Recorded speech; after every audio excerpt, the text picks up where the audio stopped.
Promesse biblique du jour, les 7 paroles de Jésus sur la croix. Auparavant, nous avons vu les 4 premières paroles de Jésus sur la croix. La première, « Père, pardonne-leur car ils ne savent pas ce qu'ils font ». La deuxième, « Je te le dis en vérité, aujourd'hui tu seras avec moi dans le paradis ». La troisième, Jésus voyant sa mère et auprès d'elle le disciple qu'il aimait, il dit à sa mère, « Femme, voici ton fils ». Puis il dit au disciple, « Voici ta mère ». Aujourd'hui, 4e parole, c'est dans Matthieu chapitre 27, verset 46. « Mon Dieu, pourquoi m'as-tu abandonné ?» Le cri d'angoisse de Jésus alors qu'il est en train de porter le péché du monde et que Dieu a détourné son regard de lui. Jésus est seul.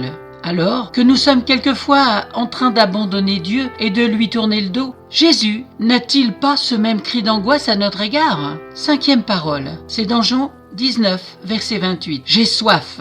Jésus, un humain jusqu'au bout. Jésus dit cette parole afin d'accomplir une prophétie de l'Ancien Testament, ce qui nous montre que bien plus qu'un humain qui a soif, Jésus va au bout de sa mission. Il ne boira pas du reste. 6e parole, Jean chapitre 19 verset 30. Tout est accompli. Un cri de victoire. Si nous nous arrêtons un instant pour penser à tout ce qui s'est passé pour que Jésus arrive à ce cri de victoire, cela nous donne le tournis, n'est-ce pas? Pourtant, il est allé jusqu'au bout par amour. Sommes-nous capables d'évaluer l'importance de cette parole? 7e parole, c'est dans Luc chapitre 23, verset 46. « Père, je remets mon esprit entre tes mains. » La dernière prière à son Père.